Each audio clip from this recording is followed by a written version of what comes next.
everyone, my name is Chris. And I'm Gene. That handsome hand belongs to my husband. And welcome back to another episode of Hope from Grief here on our channel. We're an open book. As we build this channel and tell you our stories, every subscription is really important. So please like and subscribe to our channel. It would mean a lot. Yes, please.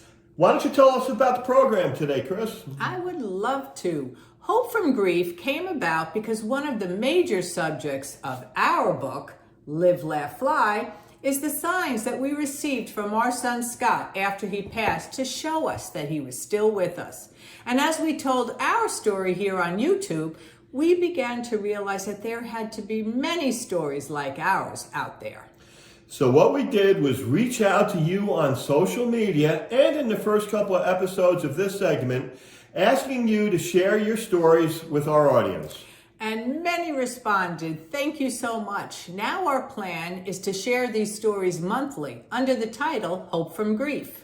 You know, what strikes me is the willingness of folks to share their personal stories so openly with our audience. I know they have, and I love these stories because they're so beautiful, they're so heartfelt, and it shows us that our loved ones are always with us. And I've heard you say so many times how you love to talk about Scott, and that's got to be true of anyone who's lost a loved one. I love talking about my son, and I used to think that when Scott died, there'd be no new stories to share. But that was not the case for us or our contributors as the signs began to appear. It's so cool. And speaking of contributors, we received a great story from TJ in Arizona. And just a note before we get to TJ's story, we tell these stories exactly how they were received. First, because it's your story, and secondly, it's your loved one. That's right. So Chris, tell TJ's story. Yes, thank you.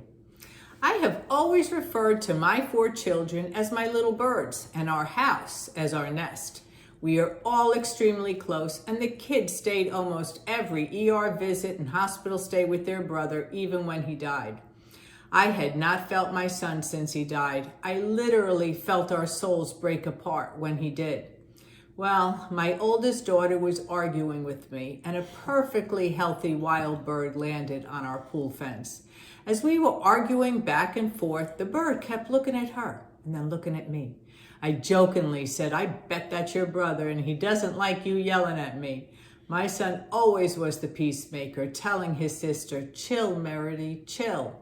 So my daughter Meredy walked up to the bird, and it let her pet it twice before it flew away.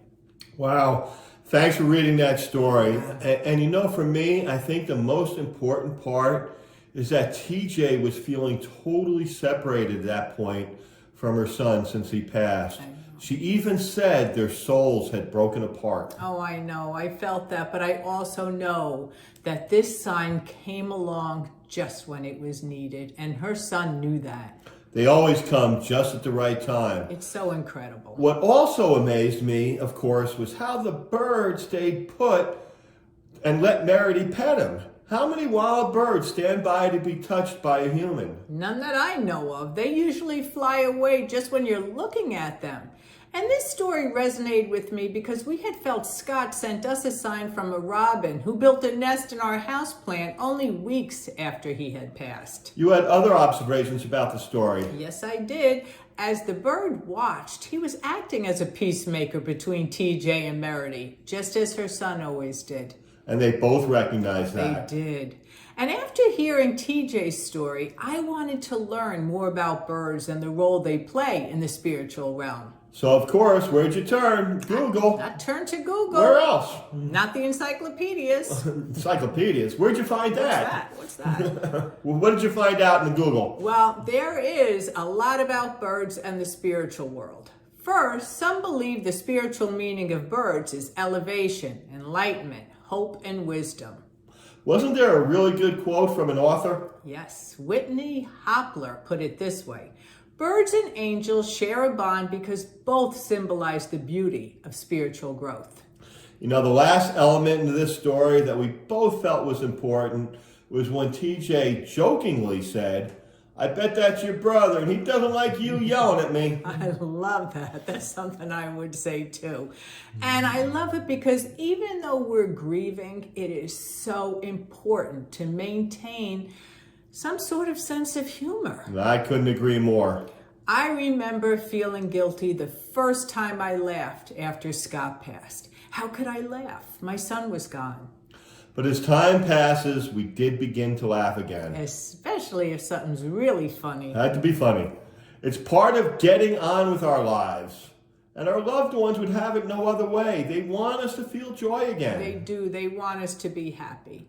And in closing, we want to thank TJ and her family from Arizona for sharing their story. And if you have an experience that you would like us to share here on Hope from Grief, please email us at rememberloveneverdie@gmail.com. That email address will also be in the show notes.